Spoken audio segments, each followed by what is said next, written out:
Tanggal 21 Maret tahun 2023 lalu, Kabupaten Kapuas kita tercinta telah menginjak usia yang ke-217 tahun. Sebuah pencapaian usia yang layak disyukuri.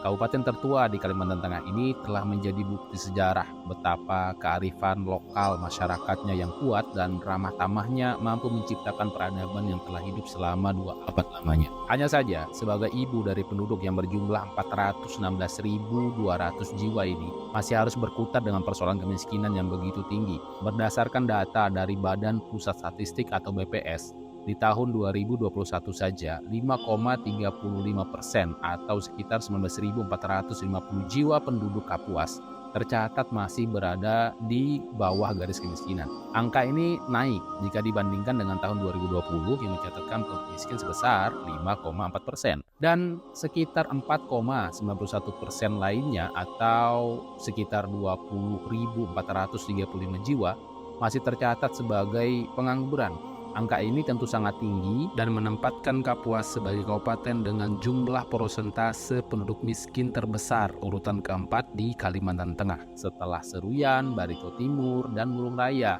3 kabupaten baru yang usianya bahkan belum mencapai 50 tahun. Kira-kira apa masalahnya? Berdasar dari data BPS tadi juga, saya menemukan bahwa 51% Kabupaten Kapuas ini sebenarnya dihuni oleh usia produktif siap kerja. Dengan kata lain, bisa jadi angka pengangguran sebelumnya itu mayoritas diisi oleh generasi ini. Generasi yang seharusnya menjadi tulang punggung pembangunan. Apakah keterampilannya yang belum terasah atau lapangan kerjanya yang tidak tersedia? Coba teman-teman kira. Belum lagi kalau kita melihat infrastruktur jalan yang berada di wilayah kewenangan pemerintah kabupaten. Dari 2.144,21 km, sekitar 43% diantaranya berada dalam kondisi rusak dan rusak berat. Ini mengakibatkan suplai logistik bahan baku dan produksi ekonomi terhambat untuk bertumbuh. Demikianlah seharusnya politik itu kita gunakan untuk menjawab masalah-masalah yang muncul di atas tadi. Politik bukan sekedar soal pilih memilih tentunya. Politik ini juga dimaksudkan sebagai alat untuk bisa menghadirkan kebijakan yang bermuara pada 2 hal.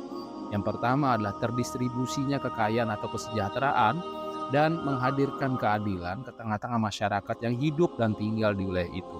Lalu, kini pertanyaannya adalah, yakin nih masih mau gini-gini aja? Atau kita move on di 2024?